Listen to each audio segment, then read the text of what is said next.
നമുക്കിന്നൊരു കൂൺ dry fry എങ്ങനെ ചെയ്യുന്നതെന്ന് നോക്കാം. ഇതിന് വേണ്ട മസാലകൾ: മഞ്ഞൾപ്പൊടി, മുളക് പൊടി, മല്ലിപ്പൊടി, പെരുംജീരകപ്പൊടി, പിന്നെ കുറച്ച് ആവശ്യത്തിന് ഉപ്പ്. ഇത് നമ്മൾ അരിഞ്ഞു വെച്ച മഷ്റൂമിലേക്ക് ജസ്റ്റ് കൈകൊണ്ട് മിക്സ് ചെയ്യുക. ആ മിക്സ് ചെയ്ത മസാലകൾ ഒരു 5 മിനിറ്റ് ഒന്ന് റെസ്റ്റ് ചെയ്യാൻ വെക്കുക. ഒരു മീഡിയം സവാള ആവശ്യമുണ്ട്. പിന്നെ ഒരു പാനിലേക്ക് ആവശ്യത്തിന് വെളിച്ചെണ്ണ ഒഴിച്ച് നിങ്ങൾക്ക് വേണമെങ്കിൽ കടുക് പൊട്ടിക്കാം, ഇല്ലെങ്കിലും കുഴപ്പമില്ല. അതിലേക്ക് സവാള അരിഞ്ഞത് ചേർത്ത് ഒരു 5-10 മിനിറ്റ് അതൊന്ന് റോസ്റ്റ് ചെയ്യുക.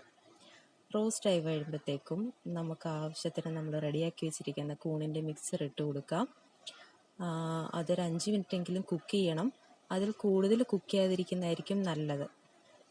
നമ്മുടെ കൂണിൻ്റെ ഒരു പ്രത്യേകത എന്താണെന്ന് വെച്ചാൽ അത് കൂടുതൽ നേരം കുക്ക് ചെയ്ത് കഴിഞ്ഞാൽ കുറച്ച് ഹാർഡാവും, അതിൻ്റെ സോഫ്റ്റ്നെസ് ഒക്കെ പോയി ഡ്രൈ ആയി പോകും.